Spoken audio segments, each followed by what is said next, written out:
군인이 된 사랑하는 손녀딸을 면회하기 위해 찾아온 쓰리스타 할머니가 부대 앞에서 무시당하게 되고 자신의 손녀가 휠체어를 타면서 그 부대원들에게 장애인 취급당하면서 조롱을 당하자 전화 한 통으로 사단장을 불러내면서 부대를 뒤집어 버리는 이야기입니다.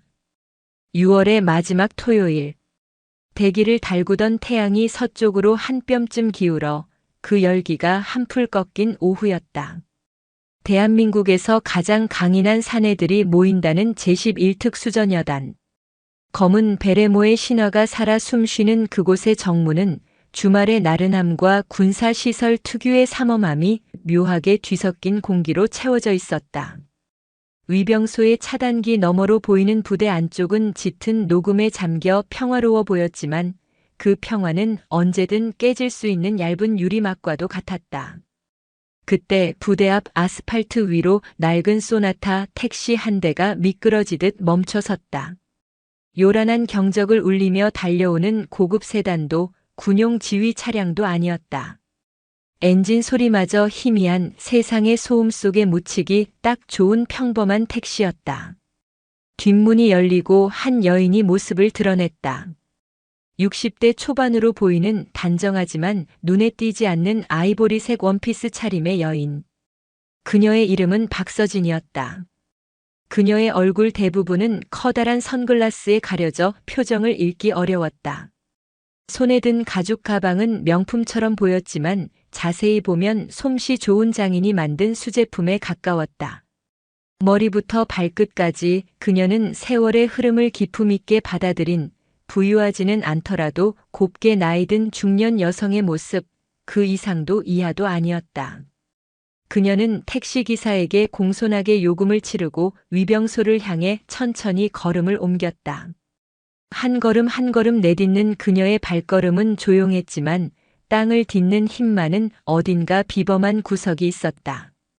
위병소 안 플라스틱 의자에 거의 드러눕다시피 앉아있던 이병장이 힐끗 그녀를 쳐다보며 옆에 선 김상병의 옆구리를 쿡 찔렀다. 야, 김상병. 저 아줌마 좀 봐라. 한껏 빼입고 왔는데 어째 좀 그렇지 않냐? 그렇지 말입니다. 딱 봐도 동대문에서 큰맘 먹고 지른 스타일 아닙니까? 저런 원피스는 저희 어머니도 안 입으시지 말입니다. 크크 말하는 거 봐라. 근데 저 선글라스는 또 뭐냐? 얼굴 반을 가리네. 짝퉁의 상징, 얼굴만 한 오버사이즈 선글라스. 둘은 저희끼리만 들릴 거라 생각하는 소리로 낄낄거리며 박서진의 행색을 품평하기 시작했다. 그들의 눈에 비친 박서진은 그저 특전사에 복무하는 가난한 부사관 손녀를 둔 형편이 넉넉지 못한 할머니일 뿐이었다. 특전사면 뭐해 결국 흙수저지라는 그들만의 편견이 박서진의 존재를 규정하고 있었다. 그들의 저열한 대화가 박서진의 귀에 들리지 않았을 리 없다. 그녀의 청력은 여전히 최전방의 포성 속에서도 아군의 작은 속삭임을 구분해낼 수 있을 만큼 예민했다. 그러나 그녀의 얼굴에는 어떤 미동도 없었다. 선글라스 너머의 눈빛이 어떻게 변했는지, 입꼬리를 움직이려는 근육을 얼마나 강한 의지로 억누르고 있는지 철없는 두 병사는 알 길이 없었다. 박서진. 그녀는 대한민국 군 역사상 최초의 여성 삼성 장군이자 현재 합동참모본부 차장이라는 직책을 맡고 있는 군 서열 최상위권의 인물이었다. 강철의 별, 전장의 여신. 그녀를 수식하는 단어들은 하나같이 차갑고 단단했지만 오늘만큼은 그 모든 갑옷을 벗어 던지고 싶었다. 오늘은 합참차장 박서진 중장이 아니라 오직 하나뿐인 손녀 이하늘 하사를 만나러 온 할머니 박서진이고 싶었다. 35년간 여군이라는 편견과 싸우며 유리천장을 강철 군화로 부수고 올라온 그녀에게 이 정도의 무례함은 스쳐 지나가는 바람과도 같았다. 그래, 오늘은 그냥 바람이라 생각하자. 수고 많습니다. 박서진이 위병소 창구로 다가가 나지막이 말했다. 그녀의 목소리는 부드럽고 온화했다. 이병장은 스마트폰 게임에서 눈을 떼지도 않은 채 건성으로 대답했다. 누구 면회 오셨는데요? 제11특전 여단 55대대 소속 이하늘 하사 면회 왔습니다. 신분증 주시고요. 방문록에 인적사항 적으세요. 박서진은 말없이 지갑에서 신분증을 꺼내 건네고 비치된 방문록에 자신의 이름과 연락처를 또박또박 적어 내려갔다. 그녀의 이름 석자를 본 김상병이 피식 웃었다. 박서진. 이름 한번 촌스럽네. 속으로 중얼거린 그는 신분증 사진과 그녀의 얼굴을 대충 훑어보고는 돌려주었다. 저쪽 면회실 가서 기다리세요. 연락해 줄 테니까. 그것으로 용무는 끝이라는 듯 이병장과 김상병은 다시 스마트폰 화면 속 세상으로 빠져들었다. 박서진은 아무 말 없이 돌아서서 햇볕이 내리쬐는 작은 간이 면회실로 향했다. 낡은 소파와 자판기 하나가 덩그러니 놓인 공간. 그녀는 소파에 꼿꼿하게 허리를 펴고 앉아 손녀를 기다리기 시작했다. 10분, 20분, 시간은 더디게 흘렀다. 주말의 부대 안은 고요했다. 간간히 들려오는 매미 소리가 오히려 적막감을 키웠다. 박서진의 마음속에 조금씩 초조함이 싹텄다. 분명 손녀와 약속한 시간이었다. 무슨 일이 있는 걸까?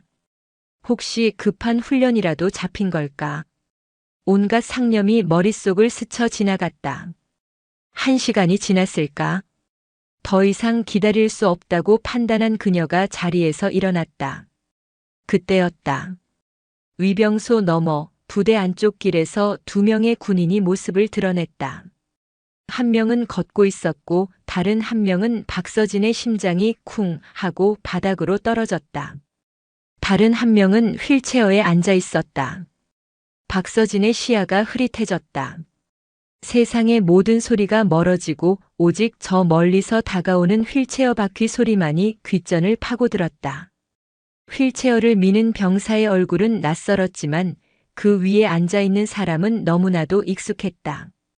검게 그을린 피부, 짧게 자른 머리, 그리고 애써 밝게 웃으려 하지만 감춰지지 않는 고통의 그늘. 자신의 눈을 의심했다. 아니어야만 했다. 그러나 휠체어는 점점 가까워졌고 그 위에 앉은 인물의 얼굴은 선명해졌다. 자신의 피와 살을 나눈 눈에 넣어도 아프지 않을 단 하나뿐인 손녀, 이하늘 하사였다. 할머니. 하늘이 저 멀리서부터 손을 흔들었다. 목소리는 밝았지만 그 웃음은 금방이라도 부서질 듯 위태로워 보였다. 박서진은 그 자리에 못 박힌 듯 서 있었다. 손녀가 휠체어를 타고 나타날 것이라고는 단 한 번도 상상해 본 적이 없었다. 그녀의 머릿속은 새하얗게 비어버렸다. 40년 가까운 군 생활 동안 겪었던 그 어떤 위기 상황보다 더한 충격이 그녀의 온몸을 강타했다. 평온했던 할머니의 세계. 사랑하는 손녀와의 즐거운 주말 오후를 꿈꾸던 그 세계에 거대하고 서늘한 균열이 생겨나고 있었다. 그 균열의 틈새로 그녀가 평생 외면하고 싶었던 차가운 현실의 바람이 들이닥치고 있었다. 휠체어가 박서진의 앞에 멈춰섰다. 휠체어를 밀어주던 젊은 병사는 박서진에게 어색하게 경례를 붙이고는 하늘의 눈짓에 따라 조용히 자리를 비켜주었다. 이제 공간에는 박서진과 이하늘 단둘만 남았다. 그리고 그들 사이에는 차가운 금속으로 만들어진 휠체어가 놓여 있었다. 할머니, 여기까지 오시느라 힘드셨죠? 연락도 없이 서프라이즈 해드리려고 했는데. 이하늘은 아무렇지 않은 척 오히려 더 과장된 목소리로 말했다. 하지만 그녀의 이마에는 식은땀이 송골송골 맺혀 있었고 억지로 끌어올린 입꼬리는 미세하게 떨리고 있었다. 박서진은 아무 말도 할 수 없었다. 그녀의 시선은 하늘의 얼굴이 아닌 힘없이 늘어뜨려진 두 다리에 고정되어 있었다. 군복 바지 아래로 드러난 발목은 퉁퉁 부어 있었고 오른쪽 다리에는 두꺼운 깁스가 채워져 있었다. 하늘아. 박서진이 간신히 목소리를 냈다. 수많은 부하들을 호령하던 강철 같은 목소리는 온데간데 없고 가늘게 떨리는 쇳소리만 새어나왔다. 이게 어찌 된 일이냐? 아, 이거요? 하하, 별거 아니에요. 얼마 전에 공수 훈련 받다가 착지를 좀 잘못해서요. 살짝 삐끗했는데 군의관님이 유난 떠시면서 깁스까지 하라고 하셔서 곧 풀 거예요. 할머니 걱정하실까봐 일부러 연락 안 드렸어요. 죄송해요. 거짓말. 박서진은 단번에 알 수 있었다. 수십 년간 그녀는 수많은 부하들의 얼굴과 눈빛을 읽어왔다. 진실을 말하는 자의 담담함과 거짓을 말하는 자의 불안함을 구분하는 것은 그녀에게 숨 쉬는 것과 같은 본능이었다. 하늘은 지금 필사적으로 거짓말을 하고 있었다. 단순 염좌로 저런 극심한 고통의 그늘이 얼굴에 드리워질 리 없었다. 박서진은 몸을 숙여 하늘의 다리를 살피려 했다. 하늘이 자신도 모르게 몸을 뒤로 빼며 신음했다. 그 미세한 반응 하나가 박서진의 가슴에 비수처럼 박혔다. 어디 좀 보자. 어디가 어떻게. 괜찮다니까요, 할머니. 진짜 별거 아니에요. 우리 할머니 오랜만에 손녀 보러 오셨는데 이런 모습 보여드려서 어떡해. 저기 가서 맛있는 거나 먹어요, 네. 하늘이 화제를 돌리려 애쓰는 순간이었다. 그들 뒤편에서 껄렁한 목소리 하나가 날아들었다. 아, 뭐야. 면회 시간에 웬 환자야? 여긴 요양원이 아니라고. 고개를 돌리자 30대 중반으로 보이는 간부 하나가 팔짱을 낀 채 비스듬히 서서 그들을 쳐다보고 있었다. 잘 다려진 전투복은 그의 다부진 체격을 과시하는 듯 했지만 그의 눈빛과 말투에는 상대를 존중하는 기색이라고는 찾아볼 수 없었다. 명찰에는 황 중사라고 적혀 있었다. 부대 내 부조리와 폭력의 중심에 서 있는 바로 그 인물이었다. 황 중사는 휠체어에 앉은 하늘과 그녀를 걱정스럽게 내려다보는 박서진을 위아래로 훑어보았다. 그의 시선은 경멸과 조롱으로 가득 차 있었다. 마치 길가에 더러운 것을 보는 듯한 눈빛이었다. 이하늘 하사. 몸도 성취하는 게 주말의 면회는 무슨. 부대 망신 다 시키는구만. 아닙니다. 제가 괜찮다고. 시끄러워. 내가 괜찮은지 안 괜찮은지는 내가 판단해. 황 중사는 하늘의 말을 가볍게 씹어버리고는 박서진에게로 고개를 돌렸다. 그는 턱짓으로 박서진을 가리키며 침을 뱉듯이 말했다. 그 한마디는 그 자리에 있던 모두의 고막을 찢고 심장을 얼어붙게 만들기에 충분했다. 여긴 군사시설이야. 할망구랑 장애인은 볼일 끝났으면 빨리 꺼져. 순간 세상의 모든 소음이 멎었다. 윙윙거리던 매미 소리도 멀리서 들려오던 차량 소리도 심지어 바람 소리마저도 사라졌다. 이 하늘의 얼굴은 새하얗게 질리다 못해 투명해질 지경이었다. 그녀의 동공이 공포로 세차게 흔들렸다. 그 공포는 자신을 향한 모욕 때문이 아니었다. 자신의 할머니가 평생을 군에 몸 바친 살아있는 전설이 눈앞에서 감히 상상조차 할 수 없는 끔찍한 모욕을 당했다는 사실 때문이었다. 그리고 그녀는 보았다. 박서진의 얼굴에서 모든 표정이 사라지는 것을. 온화한 할머니의 가면이 산산조각 나고 그 자리에 깊고 차가운 심연이 드러나는 것을.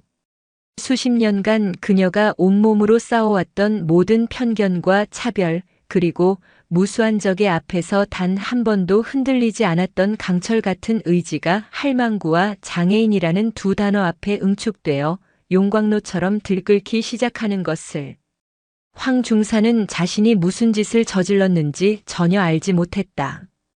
그는 그저 약해 보이는 노인과 다친 부사관 앞에서 자신의 권력을 과시하는 쾌감에 젖어 있을 뿐이었다. 그는 박서진의 침묵을 나약함으로 하늘의 공포를 굴복으로 받아들였다. 뭘 쳐다봐? 늙으면 귀도 먹나? 당장 안 꺼져. 황 중사가 한 걸음 더 다가서며 위협적으로 소리쳤다. 그러나 박서진은 움직이지 않았다. 박서진은 움직이지 않고 황 중사를 응시했다. 그녀의 침묵은 나약함이 아니라 폭발 직전의 압력밥솥처럼 안으로 안으로 응축되는 분노의 다른 표현이었다. 황 중사는 그 기류의 변화를 감지하지 못한 채 자신의 위세가 통했다고 착각하며 만족스러운 미소를 지었다. 그때 박서진이 입을 열었다. 그녀의 목소리는 놀랍도록 차분했다. 하늘아. 그녀는 황 중사가 아닌 새하얗게 질린 손녀를 향해 말했다. 잠시만 기다리거라. 이 할미가 처리할 일이 생겼다.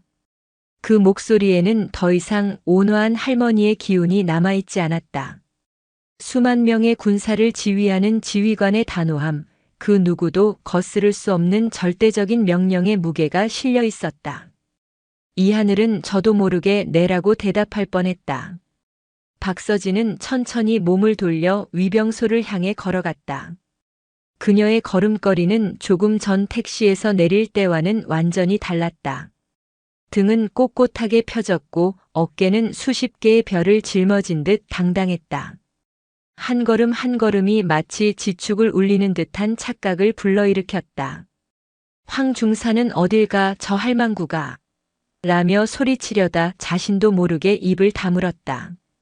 등 뒤에서 느껴지는 서늘한 기운에 오소소 소름이 돋았기 때문이다. 위병소 안에 이병장과 김상병은 여전히 스마트폰 삼매경에 빠져 있었다. 박서진이 창구 앞에 그림자처럼 서자 이병장은 짜증이 가득한 목소리로 고개도 들지 않고 말했다. 아줌마, 왜 또 와요? 면회 끝났으면 가시라니까 진짜. 말귀 한번 더럽게 못 알아들으시네. 업무방해로 신고하기 전에 곱게 돌아가세요. 우리가 한가한 줄 아십니까? 김상병이 거들었다. 그들의 오만함은 하늘을 찌르고 있었다. 박서진은 아무 대꾸도 하지 않았다. 대신 그녀는 얼굴을 가리고 있던 선글라스를 천천히 벗었다. 그 짧은 순간 위병소 주변의 공기가 변했다. 평범해 보이던 중년 여성의 인상은 온데간데 없었다. 드러난 그녀의 두 눈은 깊고 예리했다. 수많은 전장을 겪으며 단련된 사람의 영혼까지 꿰뚫어 볼 듯한 지휘관의 눈빛. 그 눈빛은 단순한 분노를 넘어 상대를 한낱 미물로 취급하는 듯한 절대적인 위험을 담고 있었다. 이병장과 김상병은 저도 모르게 스마트폰에서 시선을 떼고 그녀의 눈을 보았다. 그들은 계급을 몰랐고 그녀가 누구인지도 몰랐다. 하지만 본능적으로 알 수 있었다. 자신들이 지금껏 조롱했던 상대가 평범한 사람이 아니라는 것을. 심장이 철렁 내려앉는다는 것이 어떤 느낌인지 두 병사는 처음으로 깨달았다. 박서진이 나지막이 그러나 위병소 전체를 울리는 목소리로 물었다. 방금 전 내 손녀와 나에게 할망구와 장애인은 꺼지라고 폭언을 한 간부의 이름과 계급은 무엇인가? 그녀의 목소리는 얼음 조각 같았다. 이병장은 저도 모르게 침을 꿀꺽 삼켰다. 하지만 이미 내뱉은 말이 있고 주변에서 지켜보는 눈도 있었다. 여기서 물러서는 것은 그의 얼마 되지 않는 군인으로서의 자존심이 허락하지 않았다. 아줌마가 그걸 알아서 뭐 하시게요? 군 내부의 일입니다. 맞습니다. 민간인은 신경 끄시고 어서. 김상병이 말을 끝맺기도 전에 박서진은 더 이상 그들을 상대할 가치가 없다는 듯 고개를 돌렸다. 그녀는 주머니에서 투박하고 두꺼운 검은색 스마트폰을 꺼내 들었다. 시중에서 파는 세련된 디자인의 폰이 아니었다. 국방부가 군 고위급 지휘관에게만 지급하는 최고 수준의 보안 등급을 갖춘 군용 스마트폰이었다. 그녀는 익숙한 손놀림으로 잠금을 해제하고 단축번호 하나를 길게 눌렀다. 뚜뚜뚜 신호음이 몇 번 울리고 전화가 연결되었다. 위병소 안은 쥐 죽은 듯 조용해졌다. 이병장과 김상병 그리고 멀찍이서 이 광경을 지켜보던 황 중사까지 모두가 그녀의 입술에 시선을 고정했다. 전화 저편에서 충성. 이진욱 소장입니다.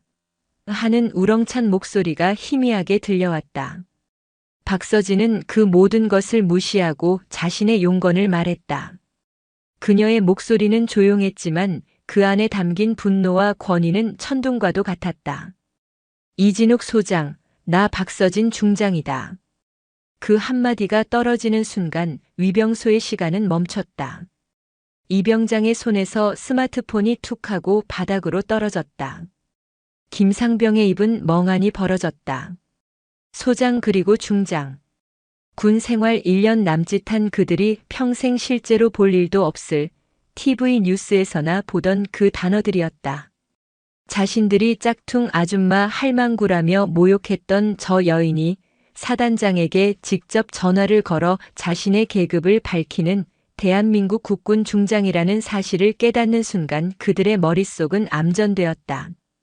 멀리서 지켜보던 황 중사의 얼굴은 하얗게 질리다 못해 잿빛으로 변했다.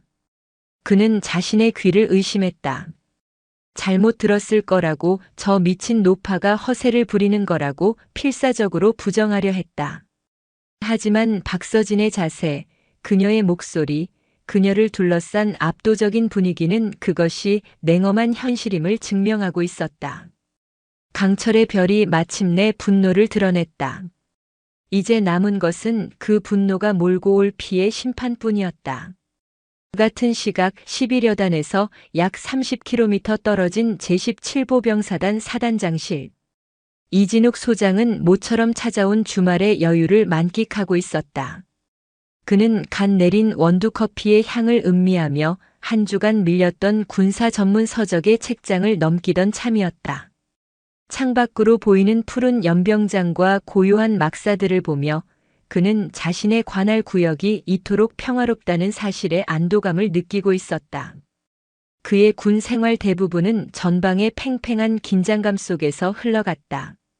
별을 단 지금에서야 비로소 누릴 수 있게 된 이 짧고 소중한 평화였다. 그때 그의 책상 위에 놓인 검은색 직통 전화기가 날카로운 비명을 토해냈다. 일반적인 전화벨 소리가 아니었다.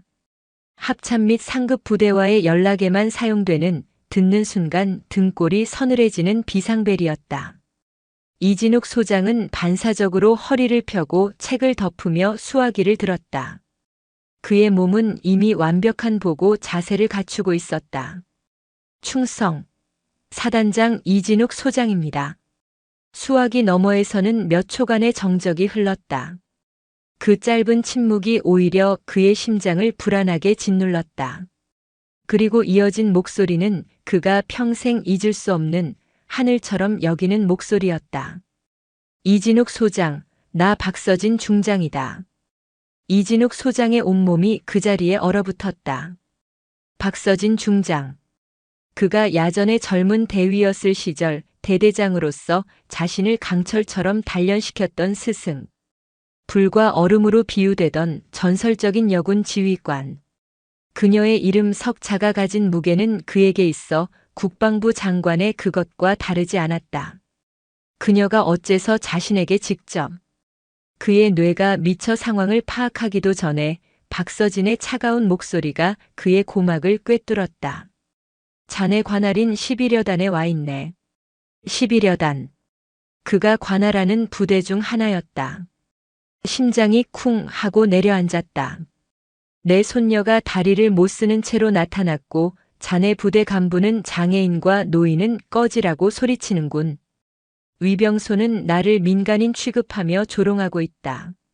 한 문장, 한 문장이 이진욱의 안면에 날아와 박히는 주먹과도 같았다. 손녀, 다리, 장애인, 노인, 조롱. 각각의 단어가 그의 머릿속에서 뒤엉키며 최악의 그림을 그려내고 있었다.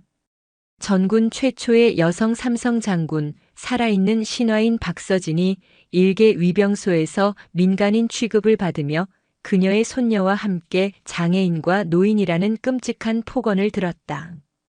이것은 단순한 군 기강 회의의 문제가 아니었다. 사단 전체, 아니 육군 전체의 명예에 먹칠을 하는 도저히 용납할 수 없는 대참사였다.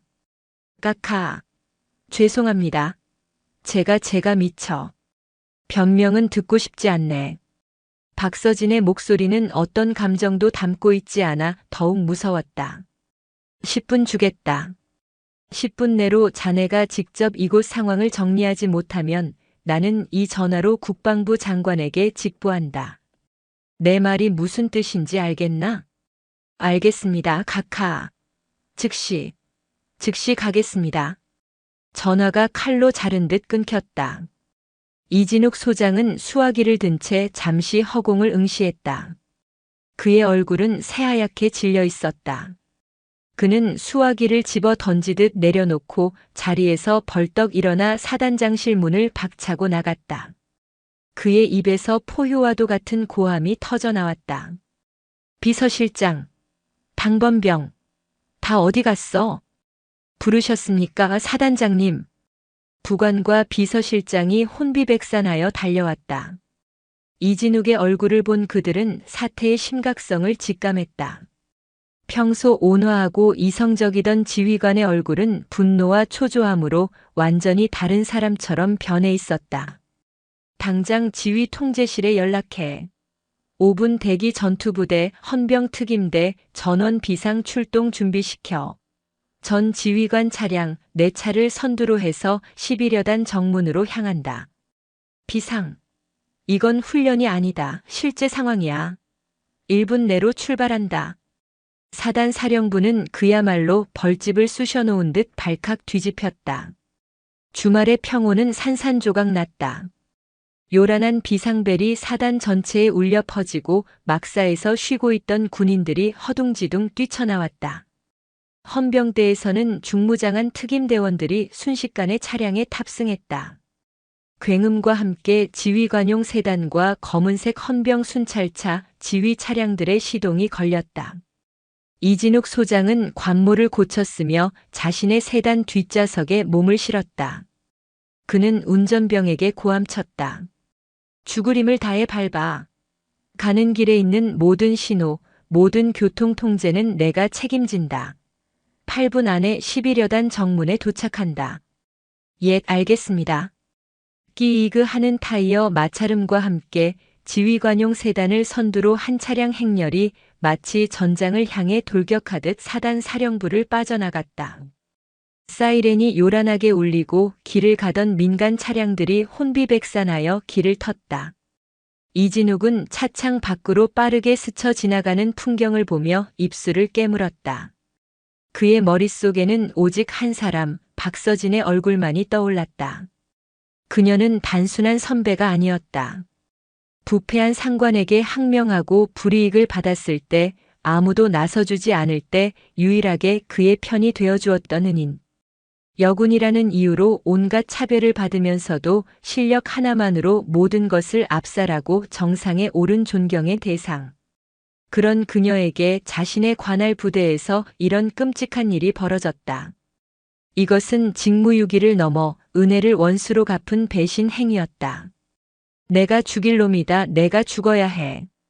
이진욱 소장의 눈은 분노와 자책감으로 붉게 충혈되어 있었다. 별들의 강림. 그것은 축복이 아닌 피바람을 예고하는 심판의 강림이었다. 박서진 중장이 전화를 끊은 지 정확히 7분 30초가 지났을 때였다. 위병소 주변의 공기를 처음으로 가른 것은 소리였다. 저 멀리서부터 들려오는 여러 대의 사이렌이 뒤섞인 불길한 소음. 그 소리는 점점 커져 마치 거대한 재앙이 몰려오는 듯한 착각을 불러일으켰다. 위병소의 이병장과 김상병은 넋이 나간 채 그 자리에 서 있었다. 중장이라는 단어는 그들의 뇌 회로를 완전히 태워버렸다. 그들은 서로의 얼굴을 쳐다보았다. 창백하게 질린 얼굴에는 똑같은 질문이 떠올라 있었다. 우리 이제 어떻게 되는 거지?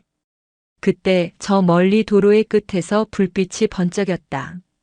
한두 개가 아니었다. 수십 개의 경광등이 아스팔트 위에서 어지럽게 춤을 추며 지축을 울리는 굉음과 함께 이쪽을 향해 돌진해 오고 있었다. 검은색 지휘관 세단을 필두로 그 뒤를 따르는 헌병 특임대 차량과 지휘 차량들. 그것은 단순한 차량 행렬이 아니라 하나의 거대한 철의 군단처럼 보였다. 저거 뭐야? 김상병이 더듬거리며 말했다. 황 중사는 이미 얼굴에서 핏기가 완전히 가신 채 뒷걸음질 치고 있었다.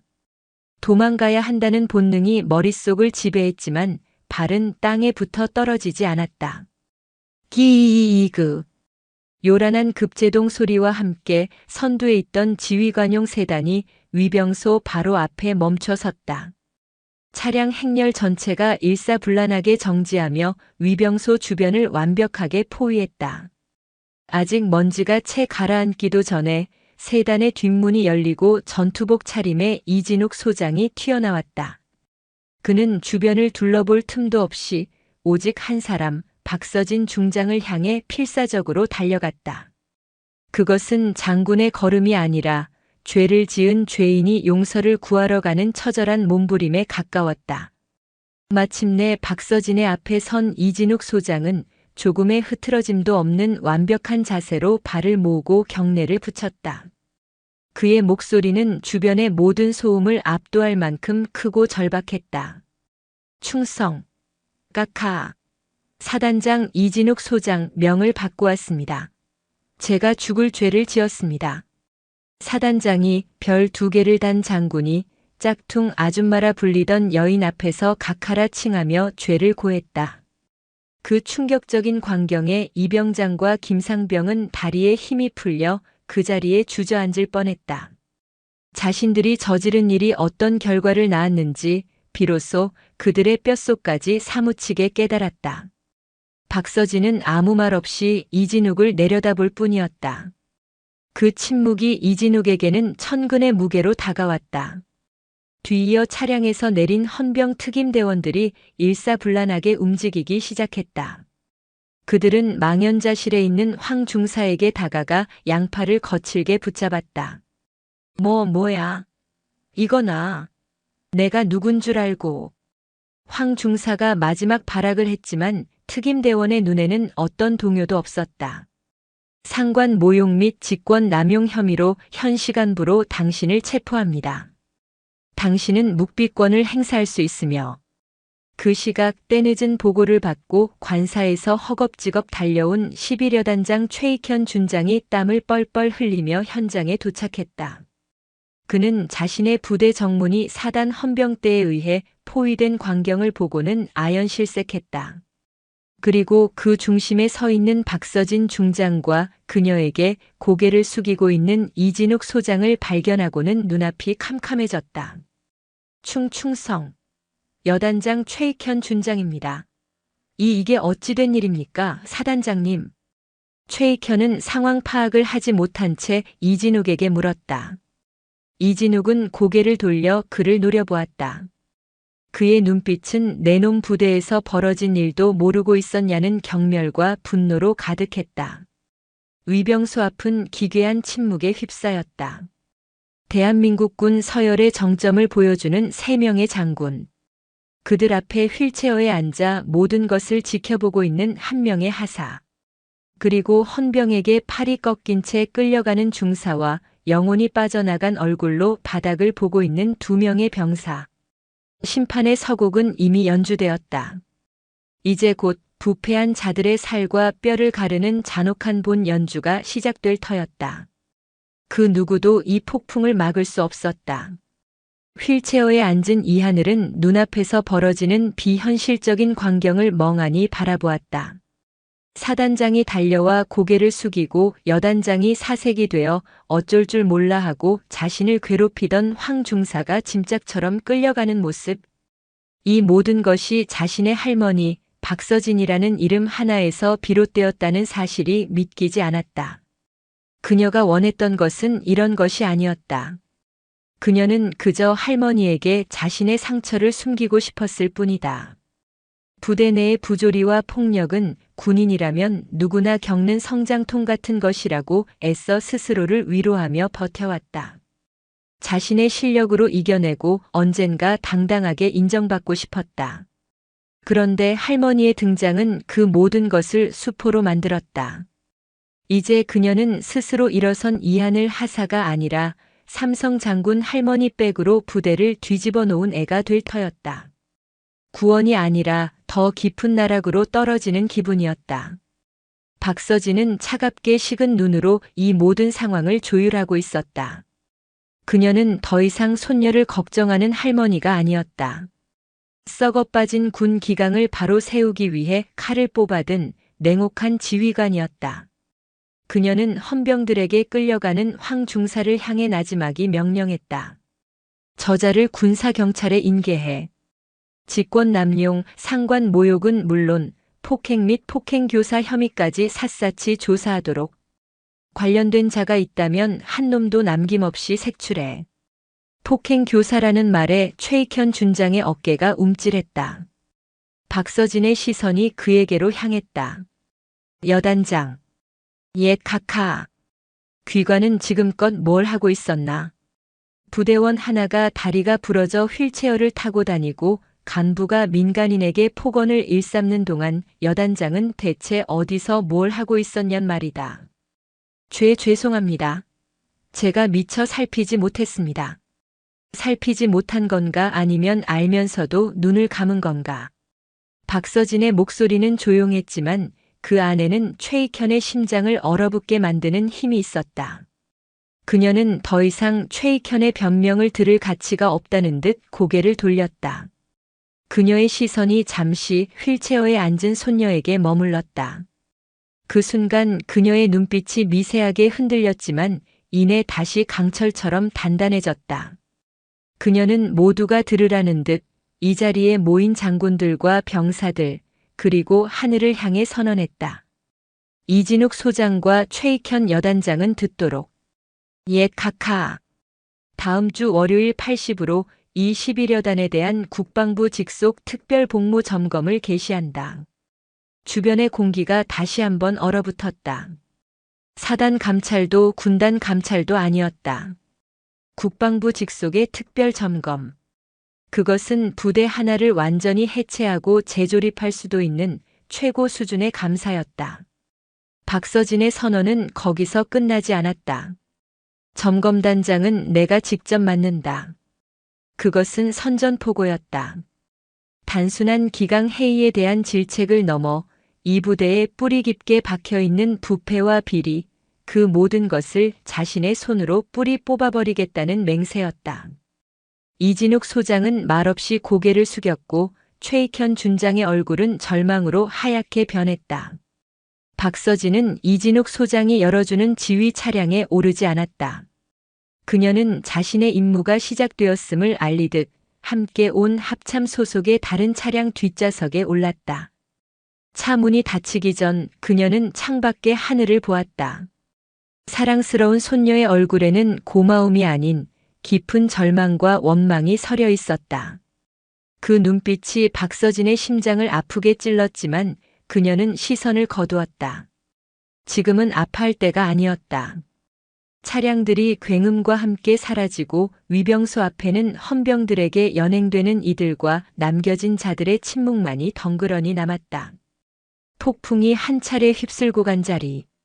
이 하늘은 휠체어에 앉아 텅 빈 도로를 바라보았다. 할머니가 가져온 거대한 폭풍은 그녀를 구원한 것이 아니라 더 깊고 어두운 고립의 한가운데로 데려다 놓았다. 박서진 중장이 떠난 후 제11특 수전여단 위병소 앞에는 무겁고 축축한 침묵만이 남았다.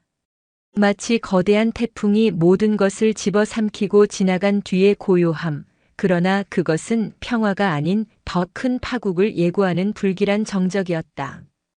이진욱 소장은 굳은 얼굴로 최익현 준장에게 다가갔다. 그의 목소리는 낮았지만 그 안에 담긴 경고는 비수처럼 날카로웠다. 최 준장, 정신 똑바로 차리는 게 좋을 걸세. 사단장님, 이게 대체 어찌 된 일입니까?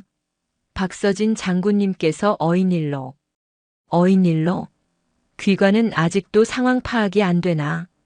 박 장군님의 하나뿐인 손녀가 귀관의 부대에서 다리가 부러져 휠체어를 타고 있는데 일개 중사놈이 장애인 운운하며 폭언을 퍼부었어. 위병소 근무자들은 대한민국 삼성 장군을 할망구 취급하며 조롱했고, 이게 지금 제정신 박힌 군대에서 일어날 수 있는 일이라고 생각하나? 이진욱의 목소리가 점점 높아졌다. 최익현은 고개를 들지 못한 채 입술만 달싹였다. 이번 국방부 특별복무점검 단순한 기강 회의 문제로 끝나지 않을 걸세. 박 장군님께서 직접 칼을 뽑으셨어. 그 칼날이 어디까지 파고들 것 같은가? 황 중사 한 놈, 위병소 병사 두 놈 목을 치는 선에서 끝날 것 같아? 천만에. 이번 기회에 이 부대 전체의 썩은 뿌리를 뽑아내실 게야. 그 뿌리 끝에 누가 매달려 있을지는 최 준장, 자네가 더 잘 알겠지. 이진욱은 차가운 말을 남기고 돌아섰다. 최익현 준장은 그 자리에 서서 허옇게 질린 얼굴로 주먹을 쥐었다. 그의 군 생활 전체가 송두리째 흔들리고 있었다.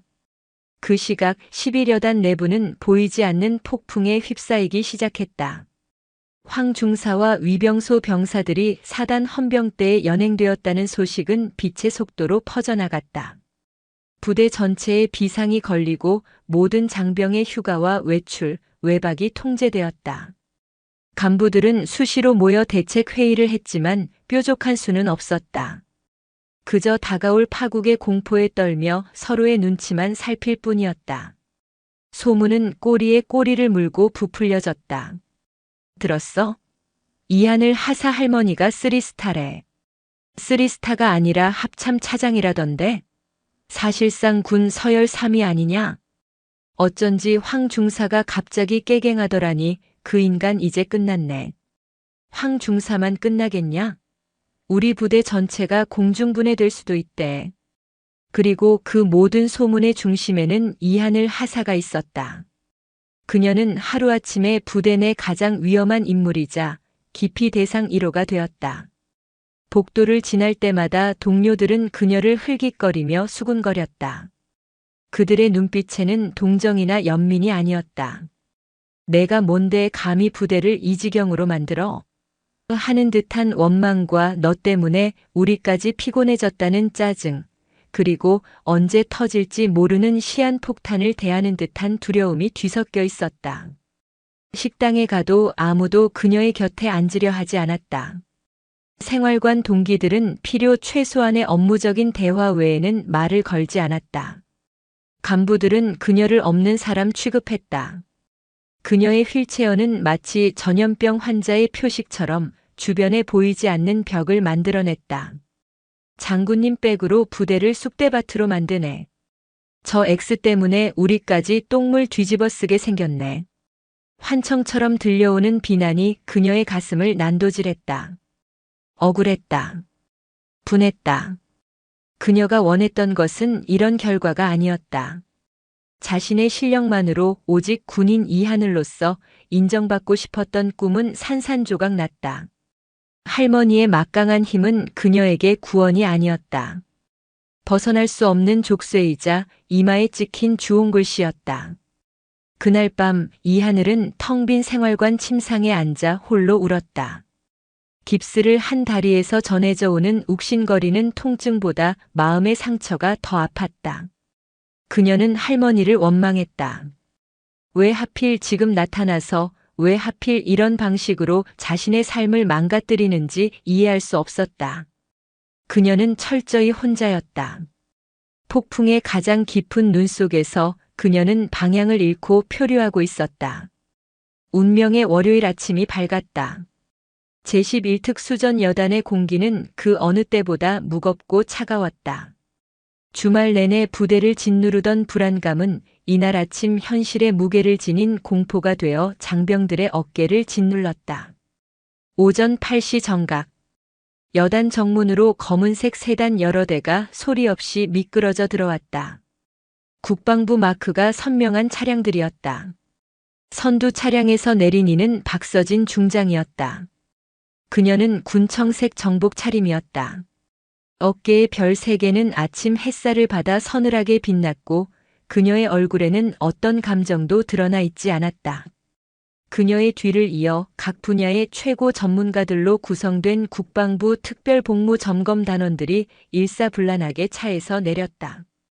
그들의 날카로운 눈빛과 굳게 담은 입술은 이번 점검이 결코 형식적인 절차가 아님을 웅변하고 있었다. 여단장 최익현 준장을 비롯한 지휘부가 연병장에 도열하여 그들을 맞았다. 최익현은 밤새 잠을 설친 듯 얼굴이 푸석했고 그의 경내는 평소의 위엄을 잃고 가늘게 떨리고 있었다. 박서진은 그의 경내를 받는 둥 마는 둥 하며 곧바로 본론으로 들어갔다. 오늘부로 11여단에 대한 특별 복무 점검을 개시한다. 여단장은 점검에 필요한 모든 행정적 지원을 제공하고 점검단의 활동에 일절 관여하지 않도록 모든 조사는 나와 점검단이 직접 주관한다. 점검은 상상을 초월할 정도로 신속하고 철저하며 집요하게 진행되었다. 점검단은 몇 개의 팀으로 나뉘어 여단 본부와 각 대대의 사무실, 창고, 생활관으로 흩어졌다. 한 팀은 지난 5년간의 모든 회계 자료와 보급 물자 현황, 출납 기록을 압수해 분석하기 시작했다. 다른 팀은 부대 내에 비치된 모든 마음의 편지함을 수거하고 인트라넷에 꺼내 게시판 데이터를 복구했다. 그리고 가장 결정적인 조사는 병사들과의 1:1 익명 보장 면담이었다. 점검단은 여단 내 모든 병사와 부사관을 대상으로 계급과 신분을 철저히 비밀에 붙인 채 면담을 진행했다. 처음에는 입을 열기 두려워하던 병사들도 점검단장은 박서진 중장이며 이번 기회에 모든 것을 바꾸려 한다는 소문과 점검단의 진솔한 태도에 조금씩 마음을 열기 시작했다. 그리고 마침내 둑이 터졌다. 한 명의 용기 있는 고백을 시작으로 그동안 골마 터지기 직전까지 갔던 부대의 추악한 민낯이 본물처럼 쏟아져 나왔다. 황 중사님은 상습적으로 저희에게 폭언과 욕설을 퍼부었습니다. 훈련 성과가 좋지 않으면 관물대에 머리를 박게 하고 발로 찼습니다. 간부들이 훈련용으로 지급된 전투 식량과 유류를 빼돌려 외부 업자에게 팔아넘기는 것을 목격했습니다. 그 돈으로 자기들끼리 회식하는 것도 보았습니다. 허위로 초과 근무를 신청해서 수당을 타내는 간부들이 한두 명이 아닙니다. 저희는 주말에도 불려 나와 그들의 개인적인 일을 도와야 했습니다. 특정 병사들을 대상으로 한 집단 따돌림과 가혹 행위가 있었지만 소대장님과 중대장님은 알고도 묵인했습니다. 증언은 구체적이었고 증거는 명백했다. 점검단은 그 모든 것을 기록하고 녹음하고 교차 검증했다. 부패의 사슬은 생각보다 훨씬 더 깊고 넓게 퍼져 있었다. 황 중사 개인의 비리를 넘어 부대 지휘부 전체가 직간접적으로 연루되어 있었다. 그리고 마침내 가장 끔찍한 진실이 수면 위로 떠올랐다. 이하늘 하사의 부상에 관한 것이었다. 한 젊은 하사가 떨리는 목소리로 고백했다. 이하늘 하사는 훈련 중에 다친 것이 아닙니다. 황 중사의 물자 횡령 사실을 눈치채고 이를 상부에 보고하려 했습니다. 그 사실을 알게 된 황 중사가 야간 훈련을 핑계로 하늘이 혼자 있을 때 다른 불량한 선임들과 함께 입막음을 위해 의도적으로 폭행했습니다. 훈련 중 사고로 위장하기 위해 높은 곳에서 밀어버렸습니다. 그것은 단순한 사고가 아니라 한 군인의 양심을 짓밟고 살해하려 한 추악한 범죄였다. 모든 조각이 맞춰졌다. 박서진은 눈을 감았다. 그녀의 손녀가 겪었을 공포와 고통, 그리고 배신감이 파도처럼 그녀의 가슴을 덮쳤다. 강철 같던 그녀의 얼굴에 처음으로 비통한 균열이 스쳐 지나갔다. 모든 조사가 마무리되고 산더미 같은 비리 증거와 피 맺힌 증언들이 보고서로 정리되던 날 저녁. 박서진은 점검단장실로 손녀 이하늘을 불렀다. 휠체어를 탄 하늘이 부관의 도움을 받아 방으로 들어섰다. 며칠 사이에 하늘의 얼굴은 반쪽이 되어 있었고 눈 밑에는 검은 그늘이 짙게 내려와 있었다. 박서진은 부관에게 나가보라는 손짓을 했다. 쾅 하고 문이 닫히고 넓은 방 안에는 두 사람만이 남았다. 군복을 입은 지휘관과 환자복을 입은 부하가 아닌 할머니와 손녀로서의 첫 대면이었다. 박서진이 먼저 입을 열었다. 몸은 좀 괜찮으냐? 그 한마디가 기폭제가 되었다. 그동안 꾹꾹 눌러왔던 하늘의 설움과 분노, 원망이 한꺼번에 터져나왔다. 괜찮으시냐고요? 할머니 눈에는 제가 괜찮아 보여요? 하늘의 목소리가 날카롭게 떨렸다. 그녀의 눈에 눈물이 차올랐다. 할머니가 오신 뒤로 제 삶이 어떻게 됐는지 아세요? 저는 이제 부대에서 장군백으로 부대를 쑥대밭으로 만든 재수 없는 년이에요. 동기들은 저를 피하고 선배들은 저를 조롱해요. 제가 지난 몇 년간 이 악물고 버티면서 제 실력 하나로 인정받으려고 얼마나 노력했는지 할머니는 모르시잖아요. 눈물이 그녀의 뺨을 타고 흘러내렸다. 저는 할머니의 힘 같은 거 원한 적 없어요. 차라리 그냥 모른 척 해주시지. 왜 나타나셔서 제 인생을 이렇게 망가뜨리세요? 저는 이제 어떻게 살아요? 이 부대에서, 아니, 군대에서 제가 어떻게 다시 제 발로 설 수 있겠어요? 하늘은 휠체어에 앉은 채 아이처럼 오열했다. 그녀의 피 맺힌 절규 하나하나가 비수가 되어 박서진의 심장에 박혔다. 그래, 자신이 틀렸다. 자신은 손녀를 구하기 위해 칼을 들었다고 생각했지만 그 칼은 오히려 손녀를 더 깊이 베어버렸다. 손녀가 겪었을 고립감과 절망의 깊이를 자신은 헤아리지 못했다. 강철의 별 합참 차장 박서진의 오만이었다. 박서진은 자리에서 일어나 하늘의 휠체어 앞으로 다가갔다. 그리고는 무릎을 꿇었다. 별 3개를 단 삼성 장군이 휠체어에 앉은 하사 앞에서 무릎을 꿇었다. 그녀는 떨리는 손으로 손녀의 차가운 손을 잡았다. 그리고는 눈물을 흘리며 말했다. 미안하다 하늘아. 정말 미안하다. 그녀의 목소리는 갈라져 있었다. 이 할미가 내 고통을 너무 늦게 알았다. 이 할미가 생각이 짧았다. 너를 지켜준다고 생각했는데 오히려 더 큰 상처를 주었구나. 너에게 씌워진 그 끔찍한 멍에를 이 할미가 직접 벗겨주마. 반드시 그렇게 하겠다. 박서진은 더 이상 강철의 별이 아니었다. 사랑하는 손녀의 아픔 앞에 가슴이 무너져 내리는 평범한 할머니일 뿐이었다. 하늘은 할머니의 눈물을 보고 자신을 향해 무릎 꿇은 모습을 보고 더 크게 울음을 터뜨렸다. 두 사람은 서로를 부둥켜 안았다. 한참 동안 방 안에는 두 사람의 서글픈 울음소리만이 가득했다. 그것은 단순한 화해가 아니었다. 부서진 세상 속에서 서로의 상처를 보듬고 그럼에도 불구하고 다시 일어서서 함께 싸워나가겠다는 두 세대 여군의 굳고 단단한 맹세였다. 이 하늘과의 눈물 어린 화해 후 박서진은 더 이상 지체하지 않았다. 그녀의 결심은 더 단단해졌고 그녀의 의지는 더 날카롭게 벼려졌다. 다음 날 아침 제11특 수전여단 대강당에는 여단 소속의 모든 지휘관과 간부들이 소집되었다. 대대장급 이상 지휘관들은 앞자리에, 그 외 간부들은 뒷자리에 앉아 있었다. 강당 안의 공기는 살얼음판처럼 팽팽했고 모두의 얼굴에는 불안과 긴장감이 역력했다. 단상이 아닌 강당 중앙에 선 박서진은 마이크 없이 입을 열었다. 그녀의 목소리는 크지 않았지만 강당 구석구석까지 명확하게 파고들었다. 지난 며칠간 국방부 특별복무점검단은 이 부대의 실태를 조사했다. 그녀는 손에 든 두꺼운 보고서를 들어보였다. 이 보고서에는 여러분이 저지른 혹은 묵인한 추악한 진실들이 담겨 있다.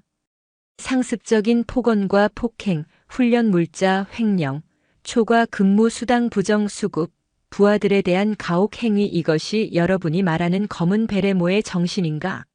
이것이 국가와 국민을 지키는 특전사의 모습인가? 그녀의 목소리에 서리빨 같은 분노가 실렸다. 간부들은 고개를 숙인 채 아무도 그녀와 눈을 마주치지 못했다. 나는 오늘 이 자리에서 그 책임을 묻고자 한다. 박서진은 보고서를 넘기며 비리에 연루된 간부들의 이름과 죄목을 하나하나 호명하기 시작했다. 그녀의 입에서 이름이 불릴 때마다 해당 간부의 어깨가 움찔했고 얼굴은 흑빛으로 변했다. 수십 명의 이름이 불리고 그들의 범죄 행위가 만천하에 드러났다. 그것은 단순한 질책이 아니라 공개적인 사형 선고와도 같았다. 마지막으로 그녀는 연단 가장 앞자리에 앉아 있는 최익현 준장을 바라보았다. 최익현 여단장. 옛 각하. 귀관은 이 모든 부패의 정점에 있었다. 부하들의 비리를 알면서도 자신의 안위를 위해 묵인했고 심지어 일부는 동조하기까지 했다. 부대를 지휘할 자격을 상실했다. 오늘부로 귀관을 11여단장 보직에서 해임하고 국방부 감찰본부의 정식 수사를 받게 될 것이다. 최익현 준장의 얼굴이 완전히 무너져 내렸다. 그의 군 생활이 끝나는 순간이었다. 박서진은 그에게서 시선을 거두고 강당 안의 모든 간부를 향해 선언했다. 이 자리에 있는 비리 연루자 전원은 오늘부로 직위 해제된다. 한 명도 예외는 없다. 11여단은 오늘부터 다시 태어날 것이다. 썩은 가지는 모두 잘라내고 새로운 뿌리를 내릴 것이다. 다음 날 11여단 전 장병이 연병장에 집결했다. 박서진은 연단에 올라 마이크를 잡았다. 그녀는 전날의 냉혹한 지휘관이 아닌 군의 미래를 걱정하는 대선배로서 진심을 담아 연설을 시작했다. 그녀는 부패한 과거를 질타했지만 동시에 절망에 빠진 병사들에게 희망을 이야기했다. 실력과 원칙만이 통하는 부대, 서로를 존중하고 전우회로 똘똘 뭉친 부대, 국가와 국민에게 진정으로 충성하는 부대로 다시 태어날 것을 약속했다. 그녀의 연설에 많은 병사들이 눈물을 흘렸다. 그들의 가슴 속에 꺼져가던 자부심의 불씨가 다시 타오르기 시작했다. 그 후 11여단에는 대대적인 개혁의 바람이 불었다. 부패한 간부들이 떠난 자리에는 올곧고 능력 있는 새로운 지휘관들이 부임했다. 불합리한 관행과 부조리는 철폐되었고 훈련 시스템은 더욱 과학적이고 효율적으로 바뀌었다. 병사들의 목소리에 귀 기울이는 문화가 정착되었고 부대는 서서히 활기를 되찾아갔다. 이하늘 하사에게도 변화가 찾아왔다. 할머니와의 진솔한 대화 이후 그녀는 더 이상 자신을 원망하거나 세상을 탓하지 않았다. 대신 굳은 의지로 재활에 매달렸다. 고통스러운 재활 과정을 거치며 그녀의 몸과 마음은 이전보다 더욱 단단해졌다. 동료들의 편견 어린 시선도 실력으로 정면 돌파했다. 누구보다 열심히 훈련에 임했고 가장 어려운 임무에 솔선수범했다. 그녀의 진심을 알아본 동료들은 하나둘씩 마음을 열었고 어느새 그녀는 부대에서 가장 신뢰받는 부사관 중 한 명이 되어 있었다. 그리고 1년 후 육군 최정예 특전 요원을 선발하는 최정예 전투원 대회. 인간의 한계를 시험하는 극한의 경쟁에서 이하늘 하사는 모두의 예상을 깨고 최종 관문을 통과했다. 여군이 이 대회에서 우승한 것은 창군 이래 처음 있는 일이었다. 시상식 날 검게 그을린 얼굴에 자랑스러운 상처들을 간직한 이하늘이 대통령 표창을 받으며 연단 중앙에 섰다. 수많은 동료와 지휘관들이 그녀에게 아낌없는 박수와 환호를 보냈다. 그 모습을 시상식 가장 뒤편 눈에 띄지 않는 곳에서 한 평범한 중년 여성이 지켜보고 있었다. 바로 박서진이었다. 그녀는 이날을 위해 합참 차장이 아닌 평범한 할머니의 모습으로 이곳을 찾았다. 그녀의 얼굴에는 깊고 따뜻한 미소가 번지고 있었다. 자신의 손녀가 더 이상 누군가의 후광에 기댄 존재가 아니라 스스로의 힘으로 빛나는 당당한 별이 되었음을 확인하는 순간이었다. 강철의 별은 차가운 밤하늘을 지키는 존재이지만 때로는 땅의 작은 새싹이 스스로 꽃을 피울 수 있도록 묵묵히 자신의 빛을 거두고 따뜻한 햇살의 자리를 내어주기도 하는 법이다. 박서진은 조용히 몸을 돌려 행사장을 빠져나왔다. 그녀의 발걸음은 그 어느 때보다 가볍고 평화로워 보였다. 새로운 시대는 새로운 별들의 손에 달려 있었다.